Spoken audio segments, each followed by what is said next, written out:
चलो स्टार्ट कर लेते हैं, ठीक है। तो इसका फर्स्ट क्वेश्चन है डिस्क्राइब द क्रू। मतलब इस चैप्टर के पढ़ने के बाद जो है ना आपको इन सब सारी चीज़ों की समझ आ जाएगी। मतलब कि ये बड़े इंपॉर्टेंट क्वेश्चन हैं जो आ सकते हैं पेपर में। Describe the crucial role of physics in science, technology and society. तो ये फर्स्ट क्वेश्चन है। तो इसका आंसर यहाँ पे है कि साइंस, टेक्नोलॉजी और सोसाइटी ना। तो साइंस का रोल, साइंस में फिजिक्स का रोल ये है, ठीक है। और टेक्नोलॉजी में यहाँ सारा भी लिख सकते हैं और कम भी कर सकते हैं। बस सिंपली इसको समझ लेना कि फिजिक्स हर साइंस के हर फील्ड के जड़ में है, ठीक है।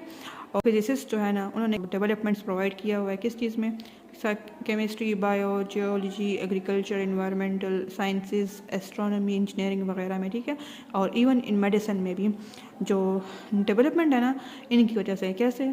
फ़र्ज़ करें ना अगर ये इंजेक्शंस वगैरह ना होते, ये मशीनरी, एमआरआई, सीटी स्कैन वगैरह, तो मतलब कैसे पॉसिबल होता कि ट्रीटमेंट कैसे करता है डॉक्टर जब उसे पता ही नहीं होता पेशेंट में मसला क्या है। अच्छा, इसकी तरफ आ जाए तो physics, technology and its impact on our society. Physics और टेक्नोलॉजी जो है ना वो क्लोजली रिलेटेड है, लेकिन थोड़ी सी इनमें डिफरेंस है। क्या डिफरेंस है? फिजिक्स क्या करता है? फिजिक्स कंसर्न है किस चीज़ के बारे में? नॉलेज को गैदर करने में, इकट्ठा करने में, और इकट्ठा करके ऑर्गेनाइज करने में, ठीक है, तरतीब देने में। टेक्नोलॉजी फिर क्या करता है? उसी नॉलेज को तरतीब जो हमने दी हुई ऑर्गेनाइज किया हुआ है ना, तो उसको यूज़ करता है प्रैक्टिकल पर्पसेस के लिए, ठीक है। फिज़िकल फिनोमेना जो है ना हर टेक्नोलॉजी के पीछे है। तो इसलिए हम कह सकते हैं कि फिज़िक्स का की रोल है ह्यूमन काइंड, मतलब कि इंसान के प्रोग्रेस में और क्वालिटी ऑफ लिविंग को इम्प्रूव करने में, ठीक है। जितना मतलब जितनी एडवांसमेंट आ रही है ना वो फिज़िक्स की वजह से आ रही है। मशीन, मोबाइल को देख लें, मुख्तलिफ मशीन्स को देख लें, और मतलब साइज़ कम होते जा रहे हैं और परफॉर्मेंस अच्छी होती जा रही है। Number 2 है explain with examples what science is, that science is based on physical quantities which consist of numerical magnitude and units। तो साइंस जो है ना वो बेस्ड है फिज़िकल क्वांटिटीज़ पे, ठीक है। तो फिज़िकल क्वांटिटीज़ में जो है ना आ जाते हैं मैग्नीट्यूड और यूनिट।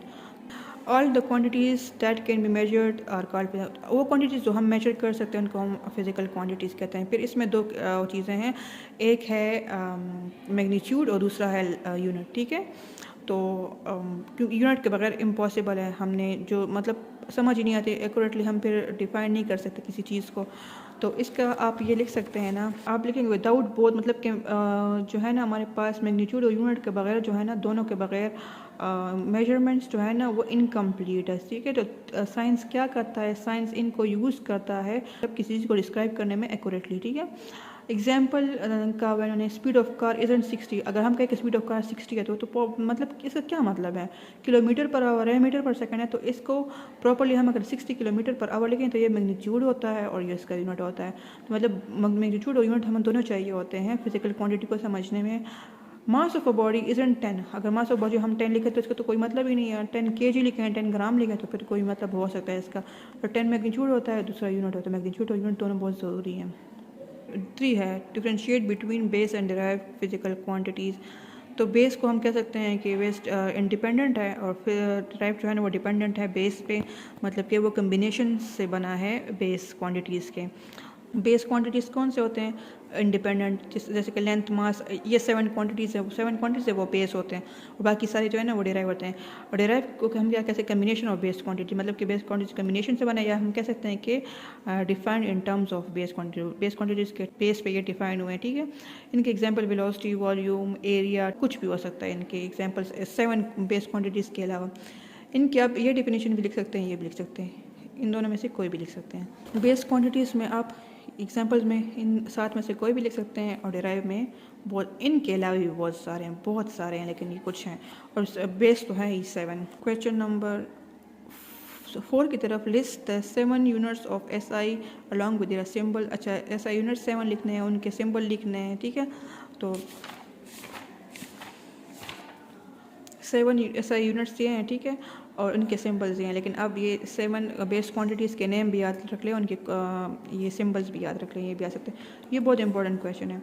नेक्स्ट क्वेश्चन की तरफ, inter convert prefixes and their symbols to indicate multiples and sub multiples for both base and derive. मतलब कि इनके प्रीफिक्सेस के एग्जांपल्स न्यूमेरिकल असाइनमेंट सॉल्व करने हैं। अगर आप जनरली करना चाहें तो अगर हम एक बेस का कर लें एग्जांपल, एक डेराइव का बेस का ले लें लेंथ, ठीक है, बेस में 7 है ना, तो में से कोई भी ले लें। लेंथ की यूनिट मीटर होता है, अगर हम साथ में मिली लगा लें तो फिर मिली का प्रीफिक्स मतलब इसकी वैल्यू क्या होगी, मल्टीप्लायर इसका 10-3 है और साथ में मीटर लगा लेते हैं। अगर डेराइव की बात करें तो डेराइव में अगर हम एरिया की बात करें तो एरिया का मीटर स्क्वायर होता है, साथ में सेंटी लगा लिया तो सेंटी को हटाने के लिए 10⁻² लोग लिखते हैं और साथ में मीटर स्क्वायर लगा लेंगे, ठीक है। क्वेश्चन का मेन मकसद है इस टेबल को समझना, इनकी वैल्यूज़ को याद रखना। इनकी वैल्यूज़ को याद रखने का भी अपना एक तरीका है। देखें ये नेम्स तो आपने बिल्कुल ऑर्डर में याद रखने हैं। अगर इनकी वैल्यूज़ को देखें तो 18 है तो फिर 3 माइनस कर ले 15 आ जाएगा, फिर 12 3 माइनस कर ले, फिर 3 माइनस कर ले 9, फिर 3 माइनस कर ले 6, फिर 3 माइनस कर ले 3।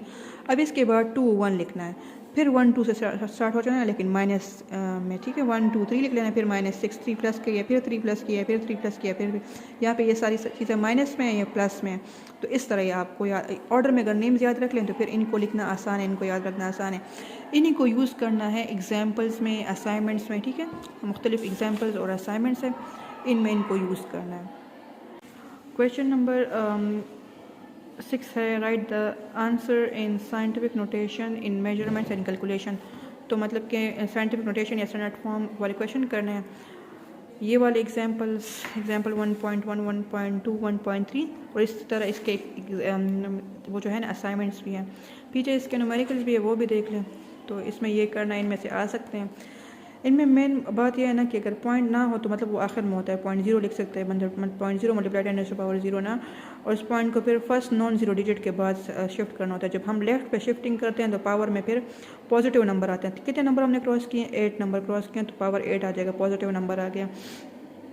इसी तरह अगर हम अब यहाँ पे पॉइंट पहले से था ना, तो हम नॉन जीरो डिजिट के बाद शिफ्ट कर रहे हैं तो कितने नंबर हमने क्रॉस किए, 11, तो पावर में माइनस आएगा, ठीक है, यूनिट वही लिखना है, पावर में माइनस आ जाएगा। इस तरह ये वाले असाइनमेंट्स और एग्जांपल्स भी आपने करनी है ये सारी।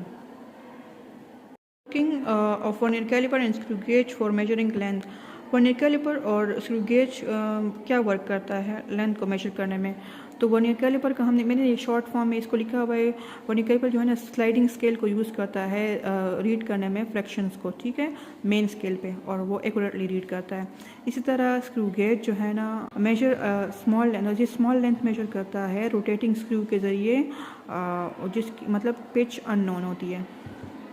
Identify and explain limitation of measuring instruments such as meter ruler, vernier caliper and screw gauge. इनके लिमिटेशंस मतलब कि इनके नेगेटिव पॉइंट्स। तो मीटर रूल का नेगेटिव पॉइंट लीस्ट काउंट इसका 1.1 मिलीमीटर है या 0.1 सेंटीमीटर है। पॉसिबल नहीं है कि हम इसमें स्मॉल डायमेंशन को मेजर कर सकें, उसमें पैरालैक्स एरर भी आता है। वर्नियर कैलिपर का लीस्ट काउंट जो होता है वो 0.01 होता है या 0.1 मिलीमीटर या सेंटीमीटर में। ये क्या करता है, प्रिसिजन प्रॉब्लम क्रिएट करता है फाइन मेजरमेंट, मतलब कम मतलब छोटी चीज़ों के मेजर करने में। इसमें ज़ीरो एरर का मसला किस वजह से आता है, जो अलाइनमेंट की वजह से, ठीक है। स्क्रू गेज जो है ना इसका लीस्ट काउंट ये है 0.01 मिलीमीटर। अनसूटेबल है ये मेजरमेंट के लिए, सही है। किस चीज़ के मेजरमेंट, हाई प्रिसिजन के मेजरमेंट के लिए। और ये ज़ीरो एरर क्रिएट करता है किस वजह से, वर्न और थ्रेड्स की वजह से और इम्प्रॉपर पिच की वजह से। नेक्स्ट क्वेश्चन है हमारे पास, describe the need of using significant figure to record and stating result in the laboratory. Significant figure को हम रिकॉर्डिंग और स्टेटिंग रिजल्ट के लिए इसकी नीड क्या है। ये क्या करता है, प्रिसिजन शो करता है मेजरमेंट में, ठीक है, और ये प्रिवेंट करता है ओवर स्टेटिंग एक्यूरेसी के में, और गाइड प्रॉपर राउंडिंग, अच्छा प्रॉपर राउंडिंग में हेल्प करता है कैलकुलेशन में। और इसके अलावा जो है ना कंसिस्टेंसी मेंटेन रखता है और रिलायबल रिपोर्टिंग देता है।